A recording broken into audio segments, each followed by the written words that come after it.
On fait un bond, au début des années 50, les politiques commencent à vraiment comprendre, vous le disiez, un intérêt à exhiber une partie de leur vie privée, grosso modo pour dire « regardez comme je vis, je suis comme vous, donc faites-moi confiance ». Est-ce que aujourd'hui c'est toujours le cas ? C'est Herriot, à propos d'Antoine Pinet, qui était l'un des premiers à se montrer comme ça dans la presse, avec ses enfants, posant... En pantoufles même. Alors ça, c'était Herriot. C'était Herriot, et dès 1928. Herriot, justement, disait de Pinet, il s'est fait une tête d'électeur. Eh bien, il ne faut pas seulement le dire, il faut également le montrer. Je veux dire, je suis comme vous, certes, mais vous voyez, je suis transparent et je vis comme vous. Comme je vis comme vous, effectivement, vous pouvez me faire confiance. C'est tout le phénomène d'humanisation nécessaire de la vie publique pour obtenir la confiance et une certaine popularité, une popularité qui vous maintient au pouvoir dans une période qui est assez difficile sous la 4e République, où un président du Conseil se fait facilement renverser. Et aujourd'hui, alors, est-ce que c'est toujours le cas ? Ah, c'est plus que jamais le cas. C'est plus que jamais le cas, d'autant que finalement, qu'est-ce qui différencie les hommes politiques les uns des autres et d'une certaine manière les options des partis? Je veux dire qu'il n'y a pas de clivage idéologique très fort.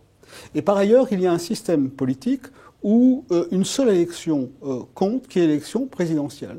Donc, d'une certaine manière, l'homme politique se vend. Il se vend lui-même et il se montre lui-même. Et on ne demande pas seulement à un homme politique d'être compétent, on lui demande également d'être chaleureux, d'être sympathique, d'être un homme politique de proximité. Donc il doit créer un lien affectif avec l'opinion pour se faire élire. D'autant qu'il ne doit pas convaincre uniquement son camp. Je vous rappelle qu'il faut plus de 50% des voix pour être élu président de la République. Donc il doit aller bien au-delà de son camp. Et comment a réagi la presse maintenant par rapport à ce phénomène ?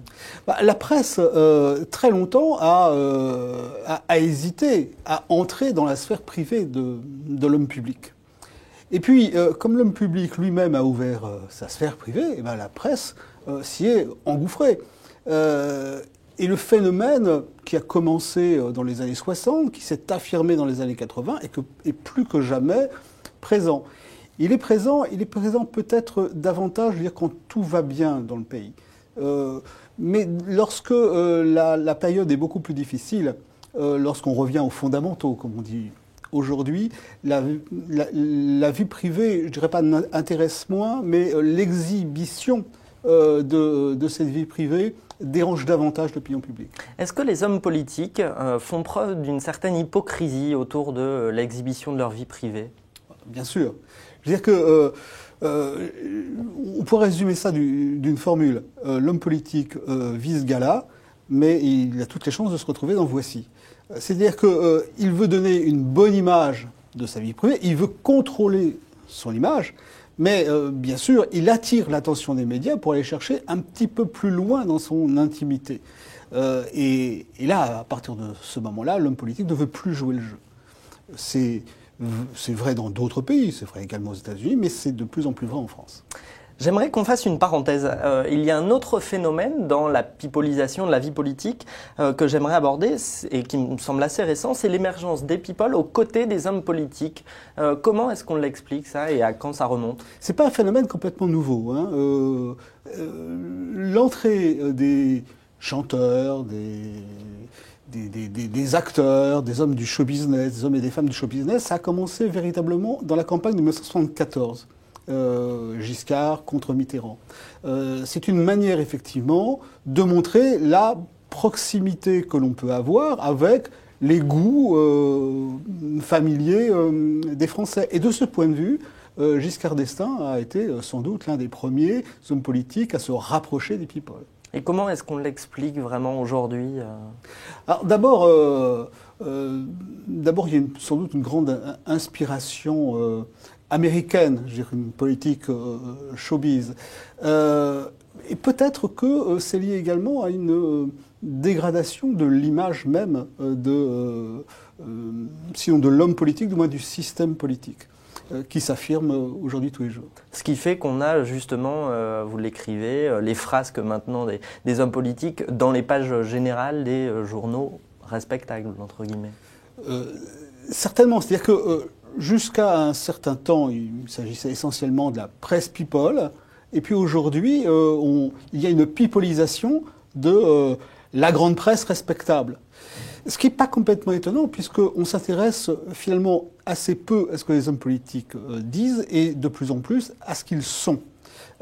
C'est un phénomène qui est peut-être un tout petit peu en régression aujourd'hui dans les mois que nous vivons, mais on peut parier que dès l'instant où les présidentiables seront véritablement bien en place, ce phénomène va rejaillir. Dernière question, pour conclure, au regard de l'évolution de la pipolitisation dans le temps, à qui revient la faute? Est-ce que c'est aux médias, à leurs lecteurs, aux hommes politiques? Écoutez, vous savez, d'une manière générale, s'il n'y avait pas de lecteurs, il n'y aurait pas de presse people. Quand on interroge les Français dans les sondages, ils vous disent, surtout la vie privée des hommes politiques, ça ne nous intéresse pas. Sauf que lorsque les hommes politiques sont en une de ces journaux-là, on les achète. Et on les achète de manière tout à fait massive. Je veux dire qu'on a des cas, notamment avec, dernier cas étant Nicolas Sarkozy ou Ségolène Royal, la grande presse hebdomadaire, comme l'Express pour ne pas le citer, ont fait leur meilleur numéro avec ces hommes politiques, leur vie privée en une. Donc il y a une responsabilité sans doute de la part des hommes politiques qui cherchent à communiquer avec leur vie privée, mais il y a forcément une responsabilité des lecteurs qui sont également des électeurs dans un phénomène qui s'installe dans la vie publique. Donc finalement, il y a eu un peu une hypocrisie de tout le monde, à la fois des lecteurs qui disent moi ça ne m'intéresse pas alors qu'ils le lisent, à la fois des hommes politiques puisqu'ils ont un intérêt, et à la fois de la presse puisqu'elle a un intérêt financier. Et des médias également, parce que effectivement, un journal, c'est d'abord une entreprise, et un journal, c'est d'abord fait pour être vendu. Un journal qui ne se vend pas disparaît. Merci Christian Delporte, et l'actualité continue sur lefigaro.fr.